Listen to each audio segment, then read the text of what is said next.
رمضان المبارک میں نازل ہوئی۔ اسی وجہ سے عموماً اللہ جل شانہ کی تمام کتابیں اسی ماہ میں نازل ہوئی ہیں۔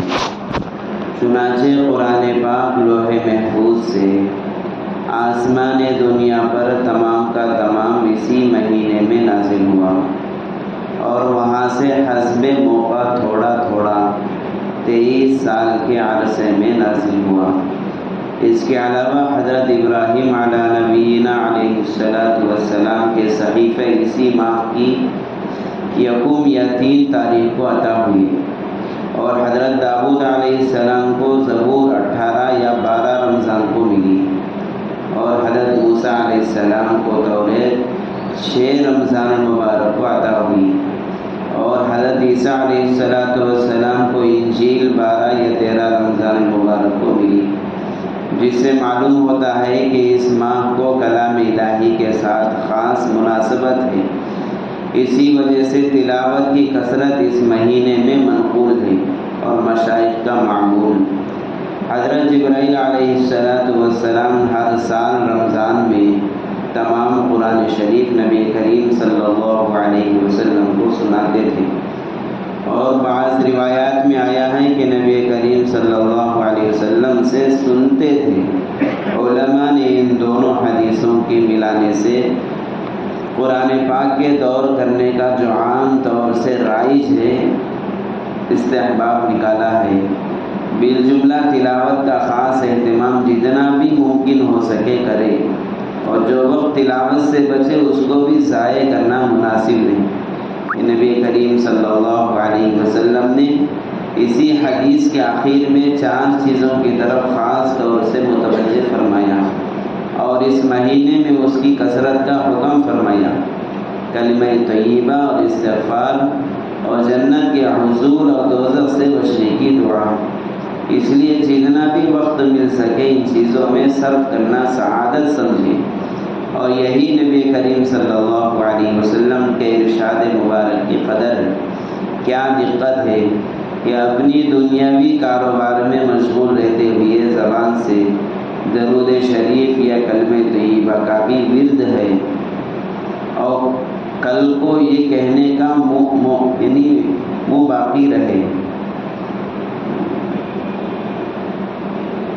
محترم دوستو بزرگوں، 2-3 دن سے ایک حدیث چل رہی تھی، اسی حدیث کی تشریح میں جو اللہ کے نبی علیہ السلام نے رمضان کے آنے سے پہلے شعبان پر صحابہ کے سامنے جو حدیث پیش کی، اسی حدیث کا خلاصہ ہے۔ اور اس میں یہ بھی بتلایا گیا کہ رمضان المبارک میں اللہ رب العزت نے قرآن کو نازل فرمایا، اور یہ تراویح جو سنت ہے اور اس میں قرآن کا پڑھا جانا، تو رمضان کو قرآن سے بہت قریبی مناسبت ہے، اور صرف قرآن ہی سے نہیں ہے بلکہ یہاں وہ 3 کتابیں جو اس سے پہلے انبیاء علیہ السلام پر آئی، اور صحیفے کچھ جو ابراہیم علیہ السلام پر آئی، اس کو بھی اللہ رب العزت نے رمضان ہی میں نازل کیا ہے۔ تو وہ 3 کتابیں کون سی تھیں؟ ایک تو موسیٰ علیہ السلام پر کون سی آئی؟ تورات آئی۔ دیکھو میں سمجھا میں سو رہا ہوں، نہیں سب یاد ہے۔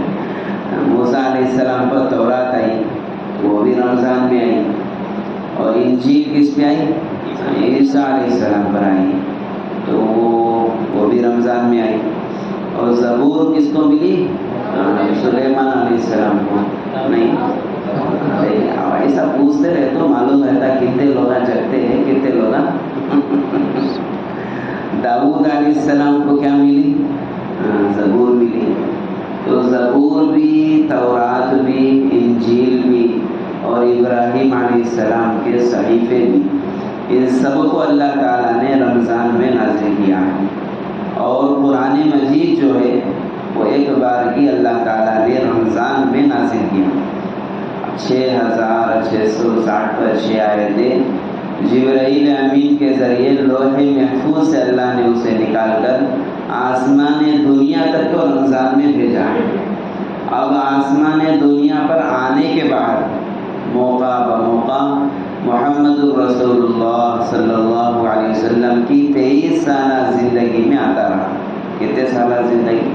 نبوت ملنے کے بعد جس پر 3 سال 4 مہینے 3 دن ایسا تقریباً حساب، اس حساب سے حضور پاک صلی اللہ علیہ وسلم پر قرآن وقت کے حساب سے، ضرورت کے حساب سے، اور کسی شان نزول کے حساب سے، کسی واقعے کے پس منظر کے حساب سے، کسی صحابی کے مسئلے کے دریافت کے حساب سے، کسی جگہ حلال کے حساب سے، کسی جگہ حرام کے حساب سے، اور پھر میرے دوستوں بزرگوں احکام کے ایک بار کی احکام نہیں آئے۔ اب دیکھ لو، ہم لوگوں کو معلوم ہونا چاہیے کہ نماز جو حضور صلی اللہ علیہ وسلم کی زندگی میں فرض ہوئی ہے یہ تو معراج میں ہوئی، اور معراج کا واقعہ جو پیش آیا ہے تقریباً نبوت کے ملنے سے 8-10 سال بعد پیش آیا ہے، تو اتنے سال تو نماز بھی نہیں۔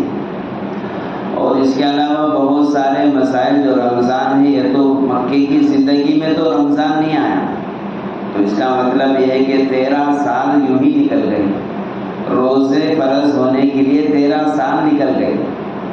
مدینے کی زندگی میں روزے فرض ہوئے، کون سی زندگی میں؟ اب مکے کے 13 سال بغیر روزوں کے، مدینے میں احکام زیادہ ہے، روزے فرض بھی مدینے میں ہوئے، اور پھر پردے کے احکامات بھی مدینے میں آئے، اور پھر میرے دوستوں زکوٰۃ کا فریضہ بھی مدینے میں، حج کی فرضیت بھی مدینے میں۔ تو مدینہ المنورہ جو ہے یہاں احکام کی فرضیت ہے۔ مکے کی زندگی صحابہ کو ایمان پر جمایا گیا، صحابہ کو ایمان پر جمایا گیا، ایمان کی پہچان امت میں کرائی گئی، اللہ کی وحدانیت 13 سال بتلایا گیا۔ اسی لیے آپ مکی آیتوں کی تلاوت کرو، مکی آیتوں میں اللہ کون ہے، وحدانیت کیا ہے، اس کے بارے میں ملیں گے۔ آپ جب مدنی صورتیں پڑھیں گے، مدنی آیات پڑھیں گے، آپ کو اندازہ ہوگا کہ مدنی آیات میں فرض اور احکام والی باتیں معلوم ہوگی۔ پردہ معلوم ہوگا، نماز زکوٰۃ معلوم ہوگی، حج معلوم ہوگا، حلال والی چیزیں معلوم ہوگی، حرام والی چیزیں معلوم ہوگی۔ یہ جتنے احکام بعد میں معلوم ہوں گے وہ سب مدنی زندگی کے احکام ہیں۔ تو اللہ رب العزت نے رمضان کو اس کام کے لیے چنا ہے، تو آپ سمجھے کہ 11 مہینے میں افضل ترین مہینہ اللہ رب العزت نے کس کو سلیکٹ کیا ہے؟ بھائی ہماری نظر میں، ہمارے گھروں میں کسی کی پیدائش ہو جاتی ہے تو وہ مہینہ ہمارے لیے بڑا مبارک مہینہ ہوتا ہے، ہم اس دن خوشیاں مناتے ہیں کہ میری بیٹی کی پیدائش ہوئی، اور اس دن بھی خوشی مناتے ہیں جس دن بچی پیدا ہوئی۔ اس سال میں اس مہینے کو بھی لوگ یاد رکھتے ہیں اور اس دن کو بھی یاد رکھتے ہیں اور اس کی خوشیاں مناتے ہیں۔ تو یہاں خوشیوں کا ایک موقع ہے کہ اللہ نے پورے 11 مہینے میں رمضان کو چنا، اور پورے رمضان میں سے پورے 8 دن جو ہے اس میں سے سید الایام جسے کہا جاتا ہے کہ 8 دنوں کا سردار، کس کو چنا؟ جمعے کو چنا۔ تو 8 دنوں کا سردار بھی چنا، 11 مہینوں کا سردار بھی اللہ رب العزت نے چن لیا۔ 11 مہینوں میں سے رمضان، 8 دنوں میں سے جمعہ، اور افضل ترین کتاب قرآن، اور نازل کرنے والے، لانے والے جبرائیل، اور سننے والے محمد رسول اللہ صلی اللہ علیہ وسلم۔ دیکھو کتنا بہترین، لانے والے جبرائیل، سننے والے محمد صلی اللہ علیہ وسلم۔ بعض مرتبہ وہ سناتے تو حضور پاک صلی اللہ علیہ وسلم سنتے تھے، بعض مرتبہ حضور صلی اللہ علیہ وسلم خود جبرائیل کو قرآن سناتے تھے۔ تو کتنا کہ کیسا رہے گا وہ منظر کہ جس میں حضور قرآن سنا رہے ہو، جبرائیل استاد بن کر قرآن سن رہے ہو۔